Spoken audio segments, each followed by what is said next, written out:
안녕하세요. 뉴욕예오의 윤영숙 특파원입니다. 오늘 미국 증시는 3대 지수가 모두 상승 마감했습니다. 오늘 주가가 오른 이유는 사실 에너지주가 많이 오르기도 했지만 오늘 특별한 재료가 사실 없었던 것 같은데요. 오늘 왜 올랐는지 시황부터 보고 가겠습니다. CNBC 시황을 가져왔는데요.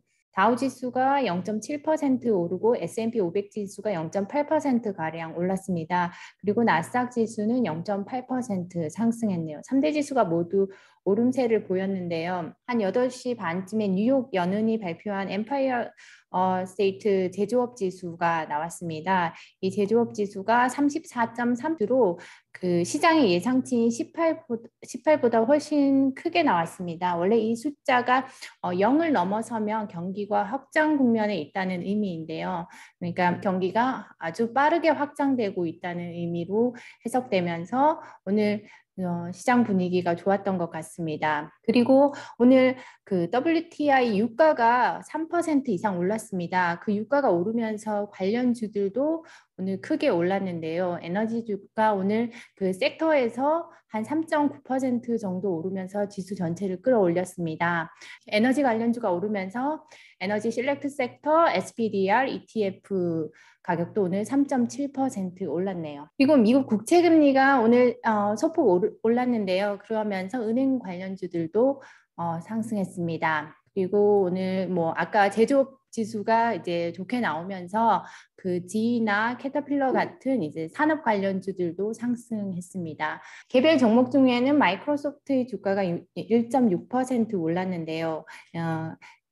오늘 마이크로소프트가 자사주 매입 계획이랑 그다음에 배당 인상 계획을 발표하면서 1.6% 올랐습니다. 그리고 카지노 관련주는 전날 그 마카오 정부가 그 규제를 강화할 수 있다, 도박 산업에 대한 규제를 강화할 수 있다라는 보도가 나오면서 관련주가 크게 하락했었는데 오늘도 약세를 이어갔습니다. 오늘 시장에는 두 가지 주요 멘트가 나왔는데요. 하나는 긍정적인 거고 하나는 부정적인 겁니다. 그만큼 시장의 방향을 애널리스트들 사이에서도 약간 반반 나눠져 있는 모습인데요. 모건 스탠리의 마이클 윌슨이라는 이분은 최근에 S&P 500 지수가 한 10% 연말까지 10% 조정을 받을 수 있다고 한 사람인데 오늘 또 비슷한 얘기를 했습니다. 경기가 미드 사이클 트랜지션, 그러니까 경기 중간에 그 과도기에는 항상 지수가 조정으로 끝이 난다. 그러면서 그것이 이번 주일 수도 있고 현재부터 한 달 뒤일 수도 있다라고 얘기를 했습니다. 그러면서 자기 생각에는 올해에는 지금까지 올해 내내 지켜온 이 50일 이평선을 지키면서 끝낼 것으로 생각하지 않는다라고 말을 했습니다. 반대로 JP모건 같은 경우는 S&P 500 지수의 연말 전망치를 4,700으로 제시를 했습니다. 이게 기존에 4,600에서 이게 상향한 건데요. 그리고 내년에는 5,000까지도 넘어설 수 있다. 예상보다 좋은 실적 때문에라고 얘기를 했습니다. JP모건이 아까 그 S&P 500 지수 연말 전망치를 상향했다고 했는데요. 그 숫자가 현재 수준보다는 6% 더 오르는 겁니다.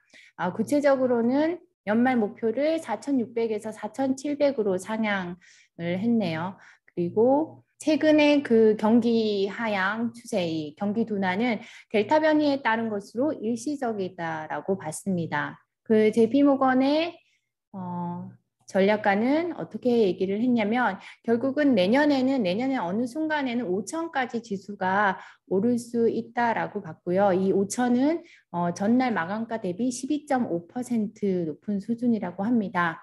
올해 한 20% 가까이 지수가 올랐으니까요.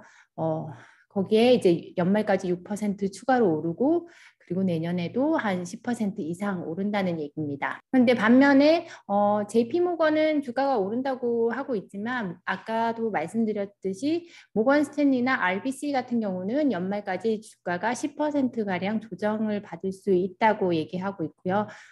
다음 뉴스는 레이 달리오가 발언한 것을 가져왔습니다. 오늘 레이 달리오가 비트코인 관련해서 발언을 하나 했는데요. 레이 달리오는 세계에서 가장 큰 헤지 펀드죠. 브리지워터 어소시에이트의 창립자이십니다. 이분이 비트코인이 정말로 성공을 한다면 당국자들이 그것을 결국은 죽이려 할 것이다, 없애려 할 것이다 라고 말을 했습니다. 레이 달리오는 결국 이 가상화폐가 메인스트림, 그 주류에 편입을 해서 성공을 하게 된다면 이 당국이 비트코인을 결국 통제하려고 들 것이다 라고 예상을 했습니다. 코인 자체는 그 본질적인 가치가 없다. 하지만 그럼에도 불구하고 역사적으로 볼 때 본질적인 가치가 없다고 해서 가치가 가치가 없는 것은 아니다라고 얘기를 했습니다. 그런 자산들이 가끔은 뜨겁기도 하고 가끔은 냉각되기도 하지만 양쪽으로 어느 쪽으로도 갈 수가 있고, 그렇지만 중요한 것은 그것이 무엇인지를 알 필요가 있다. 이것이 또한 네덜란드의 튤립이 될 수도 있다라고 표현을 했습니다. 옛날에 네덜란드에서 그 귀족들이 튤립을 서로 사재기 하면서 튤립 가격이 폭등했다가 또 어느 순간에 폭락한 그런 버블이 있었죠. 네, 그런 것과 비슷한 상황이 될 수도 있다. 비트코인이. 그렇게 얘기를 한 겁니다. 다음으로 가져온 소식은 화이자가 부스터샷이 필요하다고 하면서 내놓은 자료입니다. 화이자는 그 이스라엘 데이터를 볼 때 3차 백신 접종, 그러니까 부스터샷이죠. 부스터샷이 예방 효과가 부스터샷을 맞으면 예방 효과가 95%까지 회복이 된다라고 말을 했습니다. 그런데 오늘 FDA는 오늘 별도의 자료에서 오히려 약간 좀 다른 얘기를 했는데요. 화이자의 코로나 백신 부스터샷에 대해서 좀 그 스탠스를 취하는 것을 거부했다. 즉 약간 입장을 밀었다라고 보도가 나왔습니다. 다음 기사는 마이크로소프트 주가가 거의 사상 최고치 근처까지 올랐었는데요. 마이크로소프트는 오늘 600억 달러 규모의 자사주 매입 계획과 그리고 배당을 인상하겠다는 계획을 발표를 했었는데요. 이 기사를 가져온 이유 중에 하나가 이 마이크로소프트의 이 배당 600억 달러 규모가 지금 2019년 400억 달러 바이백 이후 가장 높은 수준이라고 합니다.